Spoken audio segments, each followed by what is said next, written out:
The flashlight beam cut through the thick, recycled air of the Grandview Mall like a dull blade, revealing nothing but mannequins with blank stares and the faint, rhythmic hum of a dying escalator. You think you know what quiet sounds like, but you haven't heard the silence of a 3-story shopping center at 3 a.m.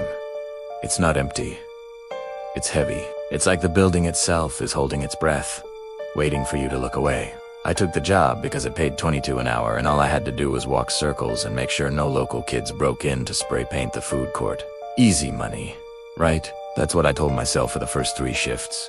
But on the 4th night, I realized why the turnover rate for this post was so high. This place isn't just a mall. It's a graveyard for things that don't want to stay dead. The first red flag, I was sitting in the security booth, staring at a wall of grainy monitors. The mall was supposed to be empty, no cleaning crew, no maintenance, just me. Around 1:15 a.m.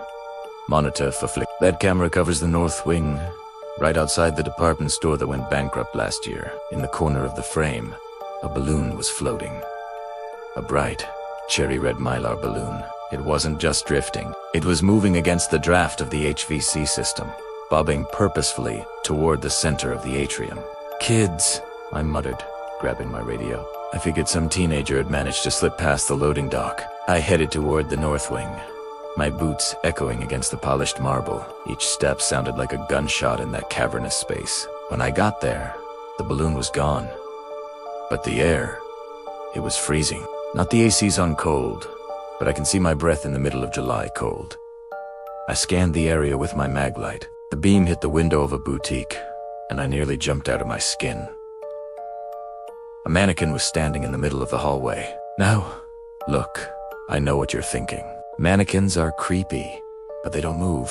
Except, this one wasn't there when I did my 1 a.m. sweep. It was a female form, wearing a sun-faded floral dress, positioned perfectly in the center of the tile. Its head was tilted at an angle that would have snapped a human neck. "Real funny," I shouted, my voice cracking more than I'd like to admit. "I see you on the cameras. Come out now, and I won't call the cops." Silence. Just the distant, metallic tink, tink, tink of the pipes. I reached out to push the mannequin back toward the store entrance. The plastic felt wrong. It wasn't cold, hard resin. It was slightly soft. It felt like touching a Tupperware container that had been sitting in the sun. And it was warm. I hauled ass back to the security office. The security logie sat down, my heart hammering against my ribs like a trapped bird. I checked the footage.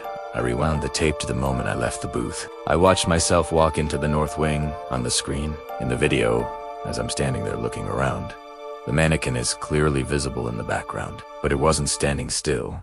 Every time I turned my head away from it, the thing would twitch, a jagged, stop-motion movement. When I reached out to touch it in the video, the mannequin's head snapped upright to look directly at me. I hadn't seen it in person. I had been looking at its chest, but on the screen, that blank, faceless head was locked onto mine. I grabbed my phone to call my supervisor, but there was no service. That was weird. I usually had full bars. Then the radio on my belt chirped. It was just static at first, that high-pitched white noise that makes your teeth ache. Then, a voice broke through. It sounded like a little girl, but the pitch was all wrong, distorted, like it was being played through a broken speaker. "Security? Can you help me? I'm in the play zone." The play zone was on the 3rd floor. It had been closed for 5 years after a structural issue, and the gate was padlocked with a heavy-duty master lock. There was no way a kid was in there. "Who is this?" I asked, my hand shaking. "I lost my balloon," the voice whispered. "It's so dark in the tubes." My stomach did a slow roll. I looked back at Monitor. The red balloon was back. It was hovering right in front of the camera lens, obscuring everything else. The 3rd floor, I should have quit right then. I should have walked out the emergency exit and never looked back. But I was 24, broke, and I didn't want to be the guy who got spooked by a prank. I took the service elevator to the 3rd floor. The elevator doors opened with a long, mournful groan. The 3rd floor was a mess. Half the lights were out, and the ones that worked were flickering in a rhythmic pattern that made my head throb. Dust motes danced in my flashlight beam. I walked toward the play zone. The smell hit me first, old popcorn, stale sweat, and something sweet, like rotting peat. The massive multicolored plastic tubes of the jungle gym rose up like the guts of a giant beast. I reached the gate. The padlock was still there. It was locked tight. "Lo!" I called out. From deep inside the plastic tunnels, I heard a sound. Squeak. Squeak. Squeak. It was the sound of rubber rubbing against plastic. Something was crawling through the tubes. "The gate is locked," I said, trying to keep my voice steady. "How did you get in there?" The squeaking stopped. "I didn't use the gate." The voice came, not from the radio this time, but from right inside the tunnel nearest to me. I shone my light into the yellow plastic tube. At first, I saw nothing. Then, two hands reached out from the darkness and gripped the edge of the opening. They weren't a child's hands. They were along way too long with gray, sickly skin and fingers that had too many knuckles. I fell backward, scrambling away on the floor. A face began to emerge. It didn't have eyes, just smooth indentations where eyes should be. It had a mouth, though, a wide, lipless grin filled with teeth that looked like jagged shards of porcelain. It started to pull itself out of the tube. Its bones popped and cracked like dry kindling. It was wearing the same floral dress as the mannequin from the North Wing. The chassis didn't wait to see the rest of it. I scrambled to my feet and sprinted. I didn't go for the elevator, that felt like a trap.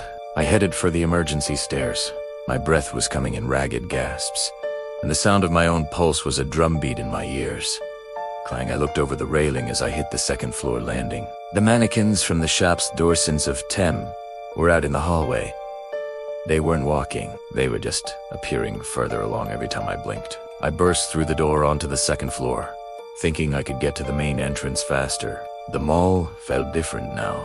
The hallways seemed longer, the shadows deeper. The stores that were supposed to be shuttered were open. But inside, there were no clothes, no electronics, just rows and rows of those things, standing silently, waiting. I reached the grand atrium, the heart of the mall. I looked down over the glass railing to the first floor. The floor was covered in red balloons, hundreds of them, bobbing gently. And standing in the center of the balloons was the thing from the tubes. It was looking up at me, its head tilted. "Don't leave yet," its voice echoed through the mall's PA system. "The mall is closing. We all stay for the night." Suddenly, the mall's music started playing. It wasn't the usual upbeat pop. It was a slow, distorted version of a 1950s love song, the vocals pitching up and down like a dying record player. I bolted for the south exit. I could hear them behind me now. Not footsteps, the sound of plastic scraping on stone. Scritch. Scritch. Scritch. I reached the glass doors of the main entrance. I shoved against the crash bar. Locked. "No, no, no," I screamed, slamming my shoulder against the glass. I looked at the lock. It was turned from the outside. I turned around. The things were at the edge of the light. Dozens of them, their pale, elongated limbs twitching. The woman in the floral dress was at the front. She wasn't walking. She was gliding, her feet not quite touching the floor. I looked at the glass.